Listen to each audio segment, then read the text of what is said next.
All right, so we bought this place several years back, and we bought a bunch of land, and we found in one of the storage buildings a bunch of pallet wood. And we knew at some point in time that we would use the pallet wood, but we really weren't sure exactly where. So we were saving up to build our house, and when we finally got to build our house, there was a room in the house, and we immediately knew it would be the perfect room for the pallet wall. So it was the girls' entertainment / TV room, and so once we finally got the house built, Ivy and Chris, my husband, my daughter Ivy, took on the project. And so, what was y'all's first steps? First steps were to measure the wall, get a square footage, lay out the boards outside on the patio or the concrete next to the pool. And we sanded all the boards down just so that they wouldn't have any like long pieces on them or anyone could get splinters or something. Now, how did y'all pick the layout? We tried to keep like the more designed ones up top so that that was more of what you could see once you put the couch up here. Mm-hmm. And we just kind of honestly just kind of put them wherever. Didn't try to think too hard about it. All right. So as you started to put the wood in place, what did you use to put the wood, to cut it and to put it in place? We got the center marked on the wall. We did our measurements. We used a chop saw for the smaller pieces, but we started off just putting the larger pieces up first. Okay. We've got a few pictures, I think, of that. And then we went back and Ivy measured.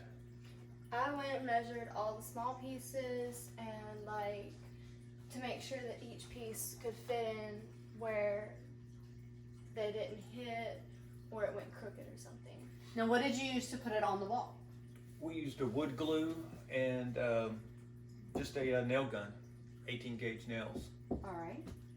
So then as you went along, there were, I'm sure, different areas that you had to measure things. There's a plug right down here. Mm-hmm. How did you work around the plug? Measured off, killed the power, brought the plug out.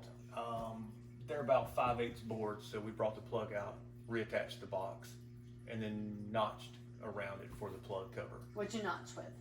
Just a jigsaw. A jigsaw. Yeah. Okay. All right. And so then the last few boards, did you do the measurements for the specific? And then y'all, how did you guys get the very more particular boards measured and cut to be in place?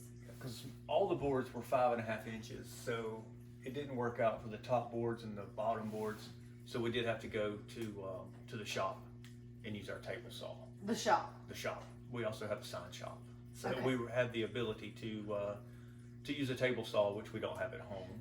So if somebody didn't have something like that, they would probably have to take the boards to have them cut down specifically more, the final cuts. Yes, to do a good straight line, it helps. To have the finished look on the ends and stuff. All right. Well, I will say that we were very surprised as to exactly how nice it turned out. We had questioned in the past whether or not it would be worth disassembling pallets and getting the nails out. We were kind of lucky we didn't have to do any of that. It was a short little one-day project. It was a lot of fun for them. If you had to disassemble the pallets, it really does add a pretty good bit. But as beautiful as it looks and as great as it's turned out, I think it would be well worth the effort. We love our wall. All right, thank you.